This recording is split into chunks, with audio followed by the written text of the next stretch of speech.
నమస్తే. Welcome to BRK education. నేను మానస. ఈరోజు మనతో పాటు ఉన్నారు education counsellor, spark academy director Santosh sir ఉన్నారు. సార్ని అడిగి మరికొన్ని విషయాలు తెలుసుకుందాం. నమస్తే సార్. హలో అండి, నమస్తే. సార్, ఎంసెట్ ఎగ్జామ్ క్వశ్చన్ పేపర్లో ప్రీవియస్ కంటే ఈ ఇయర్లో ఎలాంటి చేంజెస్ రాబోతున్నాయి?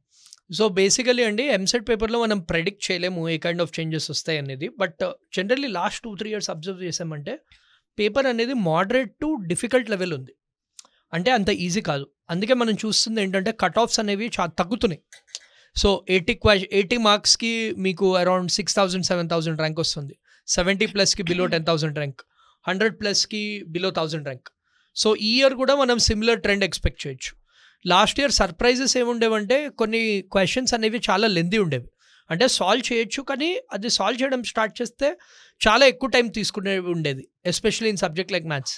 సర్ప్రైజింగ్లీ కొన్ని స్లాట్స్లో ఏంటంటే ఫిజిక్స్ డైరెక్ట్ క్వశ్చన్స్ అడిగారు. సో డైరెక్ట్ క్వశ్చన్స్ కూడా ఎక్స్పెక్ట్ చేయొచ్చు. So overall as a strategy ఏంటంటే స్టూడెంట్స్ అన్ని సబ్జెక్ట్స్లో ఆ ఫండమెంటల్ ఫార్ములాస్, ఆ షార్ట్ కట్ మెథడ్స్, ఆ ఈజీ లెవెల్ మోడల్స్ ఏవైతే వస్తున్నాయో అవన్నీ త్వరగా సాల్వ్ చేసుకుంటే they will be in a good position. ఇప్పుడు మనకి ఈ ఇయర్ మ్యాథ్స్ డిఫికల్ట్ వచ్చి ఫిజిక్స్ కెమిస్ట్రీ ఈజీ వస్తే they should be able to solve physics chemistry. Or maths easy వచ్చి ఫిజిక్స్ కెమిస్ట్రీ డిఫికల్ట్ వస్తే they should be able to solve maths. So అలా we should all be ready for surprises. కానీ overall moderate to difficult level పేపరే మనం ఈసారి కూడా expect చేయొచ్చు. Okay, ఒక ఫౌండర్గా మీరు ఏ సబ్జెక్ట్ హార్డ్గా ఉంటుంది అంటారు? సో యాక్చువల్లీ మనం ట్రెండ్ అబ్జర్వ్ చేసామంటే బేసికలీ సింపుల్ లాజిక్ మనకేం చెప్తుందంటే మ్యాథమెటిక్స్ ఆర్ బయాలజీ ఎక్కువ క్వశ్చన్స్ వస్తాయి. So 80 questions maths or biology, 40 physics, 40 chemistry. కాబట్టి మనకి మ్యాథమెటిక్స్ ఆర్ బయాలజీ మీద ఫోకస్ అనేది ఎక్కువ ఆబ్వియస్లీ ఉండాలి. బికాస్ 80 క్వశ్చన్స్ అంటే హాఫ్ ఆఫ్ ది పేపర్ వాటిల నుంచి వస్తాయి. హ్యావింగ్ సెడ్ దట్, నేను మా స్టూడెంట్స్కి ఏం రికమెండ్ చేస్తానంటే ఫిజిక్స్ కెమిస్ట్రీ కూడా తరువుగా ఉండండి. అవి కూడా వదలక్కర్లేదు. ఎస్పెషల్లీ ఫిజిక్స్ కెమిస్ట్రీలో ఏవైతే హైయర్ వెయిటేజ్ చాప్టర్స్ ఉంటాయో అవి తరువుగా సాల్వ్ చేసుకుంటేనే students will be in a good position to crack. ఎందుకంటే నేను ఇందాక చెప్పినట్టు మనకి ఏ పేపర్ డిఫికల్ట్ వస్తుందో మనం అసలు ప్రెడిక్ట్ చేయలేము. ప్లస్ అందరు స్టూడెంట్స్కి డిఫరెంట్ స్లాట్స్ కాబట్టి కొందరు స్టూడెంట్స్కి చాలా డిఫికల్ట్ రావచ్చు, కొందరికి చాలా ఈజీ రావచ్చు. సో వాళ్ళ స్ట్రాటజీ పెట్టుకుని వాళ్ళకి కనిపించే క్వశ్చన్ని ఆ 30 సెకండ్స్లో సాల్వ్ చేయగలుగుతున్నారా లేదా, or you know or they able to move forward, or they able to answer many questions, అవన్నీ చూసుకుని they have to solve based on the question paper they have in front of them. అది అంటే subjects maths, physics, chemistry ఉంటుంది కదా, అందులో ఎక్కువ మనం ఏ టాపిక్స్కి importance ఇవ్వమంటారు? దాన్ని దృష్టిలో పెట్టుకుంటే మనం మంచి స్కోర్ సాధించవచ్చు. సో మ్యాథమెటిక్స్లో మెయిన్లీ డిఫరెన్షియేషన్ టాపిక్ ఉంటుంది, ఇంటిగ్రేషన్ ఉంటుంది, డిఫరెన్షియల్ ఈక్వేషన్స్. సో ఈ 3 క్యాల్కులస్. జామెట్రీలో మనకి straight lines and pair of straight lines, then circles and system of circles, వీటిలో మ్యాక్సిమం క్వశ్చన్స్ వస్తాయి.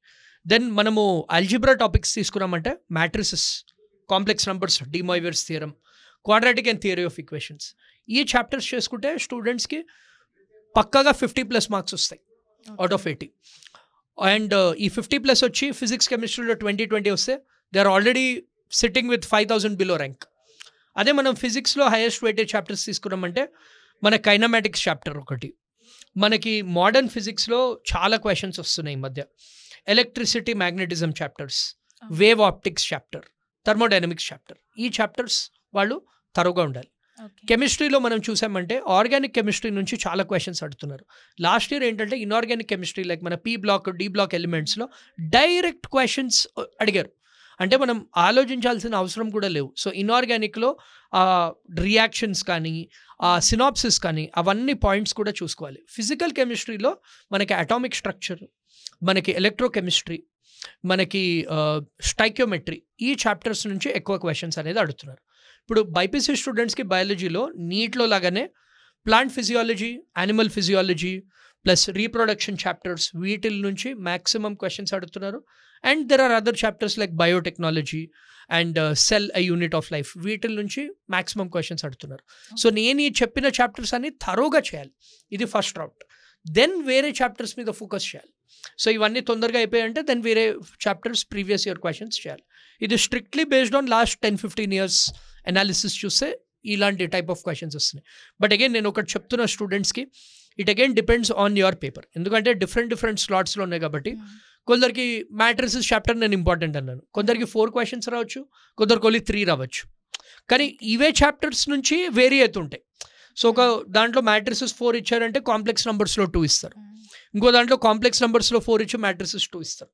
కానీ ఇంపార్టెంట్ చాప్టర్స్ అనేవి సేమే ఉంటాయి అందరికీ. సార్ ఎంసెట్లో నెగిటివ్ మార్కింగ్ కూడా ఉంటుందంటారా? ఎంసెట్ మార్కింగ్లో నెగిటివ్ మార్కింగ్ అనేది లేదు. That is the biggest advantage. AP కానీ తెలంగాణ స్టూడెంట్స్లో కానీ నెగిటివ్ మార్కింగ్ అనేది లేదు compare to JEE mains. JEE మెయిన్స్లో మనకి ఎవ్రీ క్వశ్చన్కి +4 ఉంటుంది, రాంగ్ ఆన్సర్కి -1 ఉంటుంది. ఎంసెట్లో కూడా సేమ్. ఎంసెట్లో ఏంటంటే ఎవ్రీ క్వశ్చన్కి +1, నెగిటివ్ మార్కింగ్ అనేది ఉండదు. సో దీంతో అడ్వాంటేజ్ ఏంటంటే మనం గెస్ చేయొచ్చు. ఇప్పుడు డిఫికల్ట్ క్వశ్చన్ జేఈ మెయిన్స్లో వస్తే అది మనం గెస్ చేయలేము, ఎందుకంటే అది తప్పు అయితే నెగిటివ్ మార్కింగ్ అవుతుంది. ఎంసెట్లో ఏంటంటే మనకి బిగ్గెస్ట్ అడ్వాంటేజ్ ఏంటంటే ఎంసెట్లో మనం గెస్ అనేది చేయొచ్చు. ఈ గెస్ కూడా ఏంటంటే లాస్ట్కి చేయాలి గెస్. సో ఇప్పుడు చాలామంది వీడియోస్ పెడుతూ ఉంటారు చీట్ కోడ్స్ అని. ఆ చీట్ కోడ్స్ అనేవి ఏంటంటే లాస్ట్కి యూజ్ చేయాలి. నేను చెప్పినట్టు ఫస్ట్ ఈజీ లెవెల్ క్వశ్చన్స్ చేసి, మీడియం లెవెల్ క్వశ్చన్స్ చేసి, డిఫికల్ట్ లెవెల్ క్వశ్చన్స్ చేశాక మిగిలిన క్వశ్చన్స్ ఏవైతే రావో వాటి మీద చీట్ కోడ్స్ వాడి గెస్ అనేది చేయొచ్చు. మొత్తం గెస్ అనేది చేసి సీట్ అనేది ఎక్స్పెక్ట్ చేయలేము. Okay sir, thank you. Thank you so much.